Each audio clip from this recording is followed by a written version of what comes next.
Okay, guys, so I'm gonna share with you a quick tip, which is really gonna help you with your marks, and it's really gonna help you to improve your overall grade in your exam.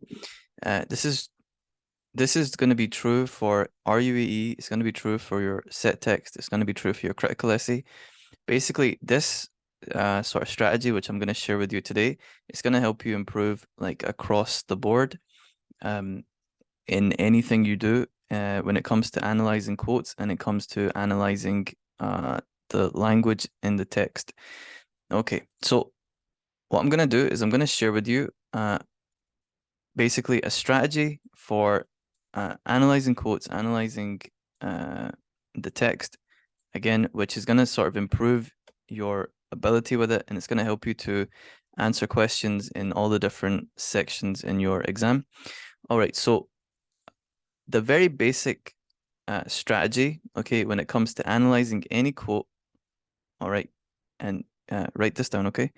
The basic strategy when it comes to analyzing any quote, and this is for RUAE, this is for essays when you're doing the quote analysis inside the paragraph. This is also for set text, even the 10 mark, the 8 mark.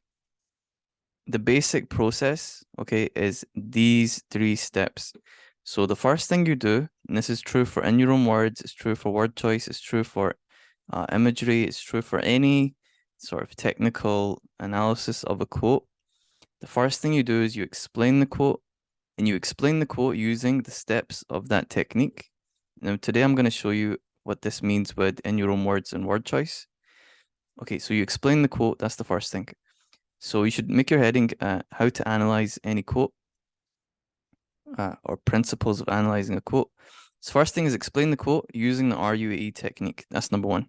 The second thing is you answer the question, and I'm going to show you how to do that. And it's using this shows, and I'm going to show you exactly how to do that just in a minute. And then the final thing is, this is a principle that I want you guys to remember. So write this down and highlight it, put a circle around it, make sure that it stands out to you. It's that each step, okay, each step builds on the step before it. So this is true for in your own words, it's true for word choice. It's basically true across the board. Each step builds on the step before it. Okay, now to show you what I'm talking about, what we're going to do is we're going to quickly apply this, okay, to first of all in your own words, and then after that to word choice. And we're going to use the poem by McCaig Assisi. Okay, just to show you this quickly in case you haven't got the in your own words steps. So it looks like this. You can just pause this and write it down. Okay, now we're going to apply this, okay, to Assisi. We're just going to take this, we'll take maybe this quote here. All right, and we're going to apply this process now. So the way to think about it, okay, is in terms of the in your own words steps, these parts here are what I mean by trying explain the quote. So in this part here, we're explaining the quote. Then once we've explained the quote, then this part here, okay, where we say this shows, this is the bit where we answer the question. Okay, now I'm going to make the question real simple.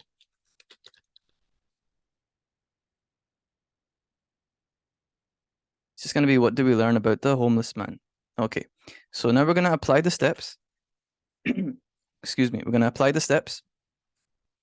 So we're going to take the dwarf with his hands on backwards. Okay, so we're just going to say the homeless person, that's the dwarf. Okay, and if I wanted to go into some bit detail with the word dwarf, who was small. Okay, and then we're going to say the next part with his hands on backwards, had arms that were, and it says backwards, so we're just going to say deformed. Okay, there we go. That would be my basic translation. All right, now we're going to go into the next part. Okay, this shows, here we go. So we have now, this shows, and then we quote the question. And again, this is true across the board. This is your last step when it comes to word choice, it comes to imagery, it comes to any, even on your essay. So you put the quote and then you analyze it with word choice. This is the final thing that you do after you say this suggests. I'll show you the word choice example in a minute. So you say this shows, and it's the same process, okay? I'm going to quote the question. The question was, what do we learn about the homeless man? This shows we learn the homeless man. Okay, now I'm just going to keep it real simple. We just build on what we've said. So we know that we've just said here, okay, in step 3, in the last step, that he's small and also his arms are deformed. So we just say this shows the homeless man wasn't very tall, is the first thing, and he was disabled. Disabled. Just building on the last thing that I said to answer the question. Now, the key again, okay, is to just look at how each step builds on the step before it. So there's the quote. Then I break the quote down and translate it. Homeless person who was small, had arms that are deformed. And then I build on that and I say, sorry, I'll move this out the way. Okay, then I build on this, okay, and I say, this shows we learn the homeless man wasn't very tall and he was disabled. So homeless person was small, homeless man wasn't very tall, arms deformed, he was disabled. So building on what I put before. So again, those are the key principles. Explain the quote, then answer the question. Okay, we'll do the same thing. Now for word choice, what I'll do is I'll just show you the word choice steps in case you don't have them. Okay, and here we go. So you can just quickly take pause this and then take a note of this. Okay, and then we're gonna apply that to the same quote. Okay, and the quote was the dwarf with his hands on backwards. So I'm just gonna pick one word, which is gonna be dwarf. Dwarf. Okay, and then we're gonna say this relates to, and here I explain the meaning of the word. Okay, small, strange, and we'll say scary. Okay, and then this suggests, okay, that homeless man was small. I'm just gonna keep this very simple. So I'm building, okay, I'm building on every step builds on the last step. Homeless man was small. Now I answer the question. This shows we learn. Remember the question was, what do we learn? And then you quote the question word for word. Learn the homeless man was not very tall. Okay, it's that simple. It's that simple. Each step, and with word choice, this is especially true. You see dwarf, okay, small, strange, scary. This suggests the man was small, building on what I said here. This shows we learned the homeless man was not very tall, building on what I've said here.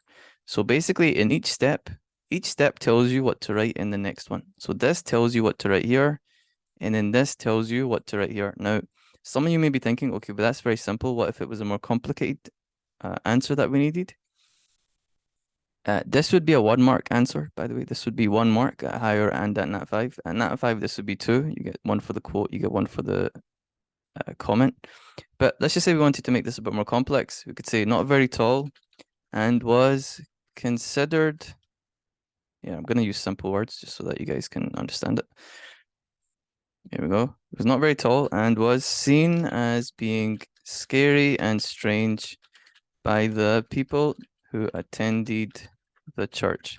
Okay, now look, I'm going to show you that you can make this into like an essay. Yeah, who attended the church. Okay, now I just continue from here. This shows the people who attended the church viewed the homeless man as being bad and below them based on the way he looks. Okay, and I could keep going from here.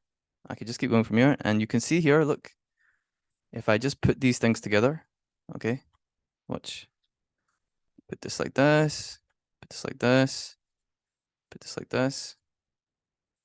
What do I have?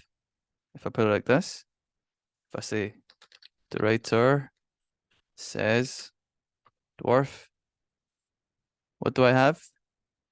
I have a paragraph. See that? Or half a paragraph, part of a paragraph. You see that? So, and this would be like in your essay. So again, the basic principle, explain the quote, okay, using the RUAE technique, word choice, whatever it is. Then answer the question using the shows, use RUAE technique. Then answer the question, use the shows. Okay, and then the last part, the real key thing to remember is each step builds on the step before it. Okay, if you get good at this, or when you get good at this, this will really improve your understanding, your ability, and it will really take up, it will push up your grade in terms of how good your kind of writing is, and how it'll make writing also easier for you, because the process, again, it doesn't change whether you're writing an essay or you're doing any of the other major skills in your English course. Okay, now the only other thing to tell you is, again, if you want to have more lessons, okay, I've created the world's first completely online school for Higher and National 5 English, where you can learn via video lessons. And I've made the price super cheap, 7-day free trial. Okay, then it's just £5 a month. So it's taking the lessons that I've given to my students, which has helped many of them go from completely failing to passing, getting A's and B's. And basically I've put it into sort of video form that you can take at your own pace, and you can learn in your own pace. The link to this will be in the description, and also it will be pinned as a comment. Okay, anyway, I hope this helps you guys out, and I hope you guys are doing well. Okay, we'll stop there. Take care, guys. Bye.